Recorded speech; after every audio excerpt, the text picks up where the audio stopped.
RDR fam, how's everybody doing? Hope everybody had a great Tuesday. I think it's Tuesday, right? Yep. Hey, first off, let me apologize. I was wrong last night. I said that PPI was today. PPI is actually tomorrow, and then CPI is on Thursday, I believe. But don't quote me on that. But I know PPI is tomorrow.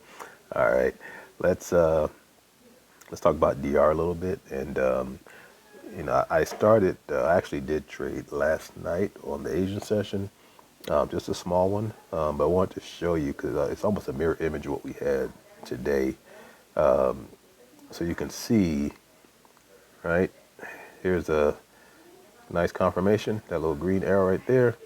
And then we actually retrace back, order on DR, on IDR low, and then boom, there we go, right? So I think that was our, if I'm not mistaken, that was a 5-pointer. At least, so I know I took 5 points off of it. And that was it. So that was yesterday, and then I kind of left it alone. All right, that was last night. So coming over, yeah, I slept through all of the London session. Yeah, I'm not that much of a degan anymore, as far as or degen, as we say, short for degenerate. When it comes to trading, right? So when you take those trades, you know you shouldn't take. So you take that trade at 350 when the market closes at 4. Yeah, that's just degenerate behavior. But it hits us all of us every once in a while. All right, so let's talk about today. And, we had a range, see, I think it went to 71 up to 40, 43.99. So it's that 28 points. So nice range. And, I mean, look at this move right here, okay? So what do you think our bias was today, right? Bias had to be to the upside, okay? And now, did I take any of this trade? No, actually, I've kind of gotten back just because of my schedule. I've kind of gotten back to where I can only really look at the market. I look at 10:30. Actually, I have an alarm set on my phone to look at like 10:29, so I can see where it sets up at 10:30.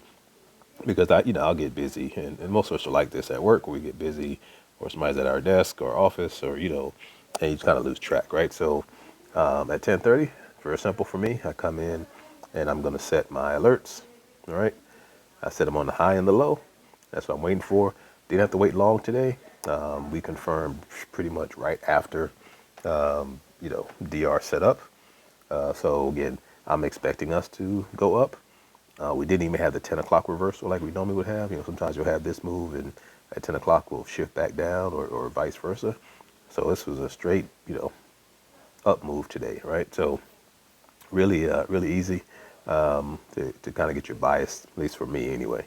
All right, so confirmed high, went up a little bit, retraced down. Okay, now I did not. We were really close today from an IDR DR perspective, and I got burnt with this yesterday, right? So I didn't wait, right? I went ahead and put the order on the DR yesterday, which again is fine because that is part of the strategy. But lately, what I've been trying to do is try to wait, be a little more patient. And so today, when price came down and went down to IDR, I went ahead and just go ahead and put my order on there and let it take off, right? And which is what it did. So almost pretty similar to what we had on the overnight. This was a pretty easy setup today. And so this one was let me back up. So this one was easy because what I also did was I used these fibs, okay? And so, normally I sit there and go, okay, 5 points. If I see it moving up, I'll add more points, which is what I did initially. And then I saw, okay, well, it's above the .5 fib, above the positive fib, right? Remember how we did our fibs yesterday? This .5 fib inside of DR, that's basically 0. And then it goes back up, and this becomes plus .5, and that becomes 1. And so what I really did, once I got picked up on this trade, I set 5, then I set 10, and I said, well, you know what, let me just see what's going to happen, right? Because we're talking basically 43.98-ish off of IDR. So now we're at 44.08, right? So where I hit this .5 fib, or this plus .5, that's 44.08. Okay, so that's 10 points. All right. So I'm like, well, you know what? Let me just wait a minute, see what happens. And so if we go below that, right, I was willing to take like 8 points off of it. So I didn't move my stop loss up to like 8 points. But what you'll notice is we actually never came back to that. Okay. Let's get rid of some of this stuff here. Sorry. So we actually never came back to that. And so what I ended up doing was just watching it go up. All right. So stop loss is set like here, and watching it go up, up, up. And then when it gets above this like +1, I was like, okay, I'm gonna take that off. So that was my like ultimate goal, but I ended up getting off at 20 with 20 points, right? So once I got to like 18, we got up here, I was like, all right, I'm good, right? So could have went up in a couple more points, but again, that wasn't worth. Again, not trying to be super greedy, right? But that's really like the first, actually the second time I've really tried to use the fibs as kind of a guide in addition to my regular 5 points, 10 points.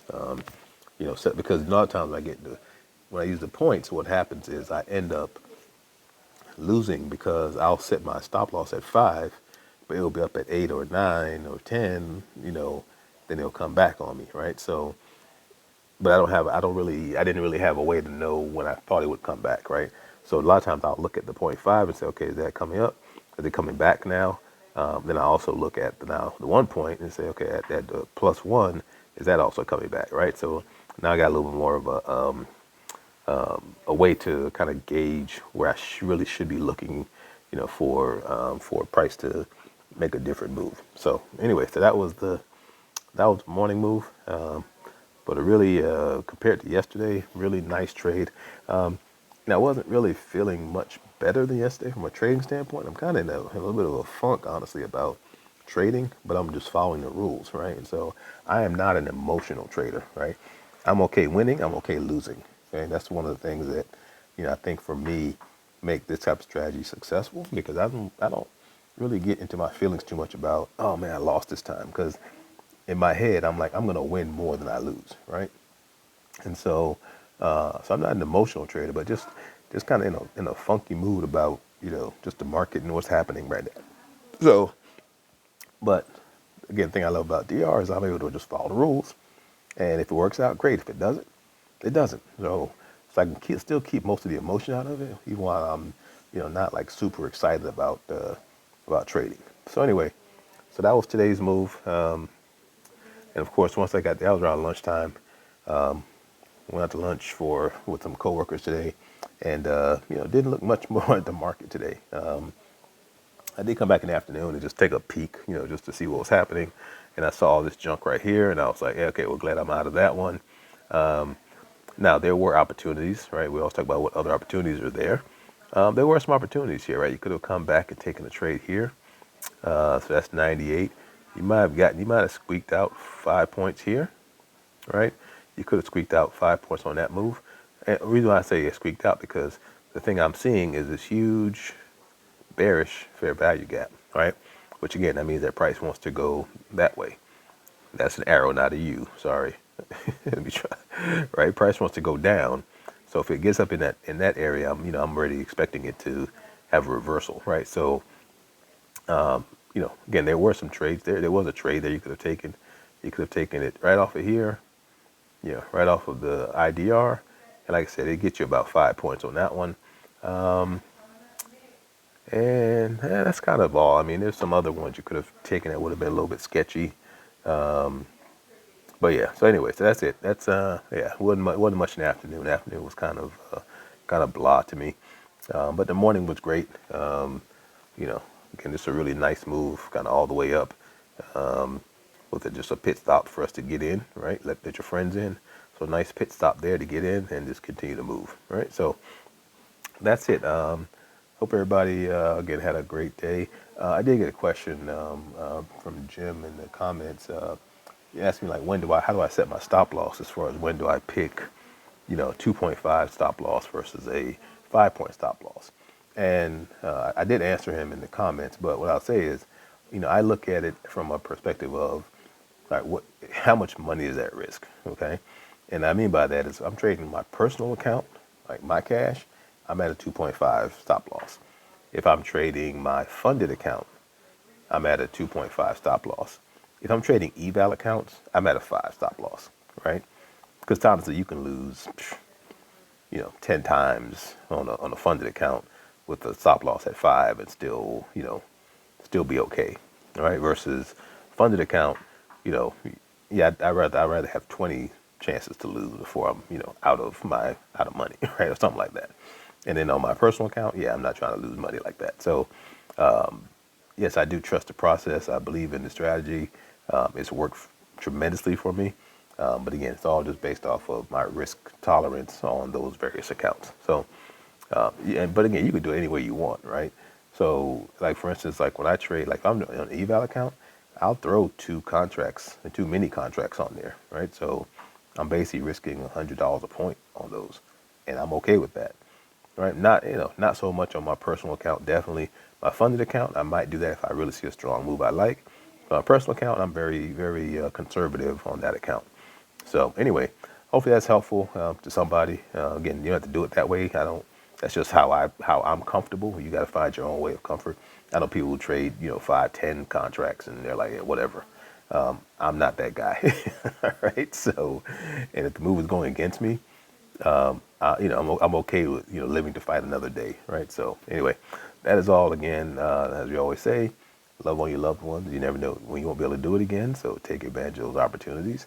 And I sincerely appreciate each and every one of you, and look forward to continuing to do this. Hopefully, this is helping somebody kind of get there. If not an aha moment, just at least an ah moment, and they can go and add their own flavor to what we're doing on our recaps. All right, y'all take it easy. And again, tomorrow is PPI, so I'm expecting some volatility at 8:30. I found I'm mistaken. PPI is a double move, so it's a fake first move and then a second, the real move. So we'll see what happens. So I think PPI and CPI do it that way. But anyway, all right, guys, I will talk to you later. Have a good one.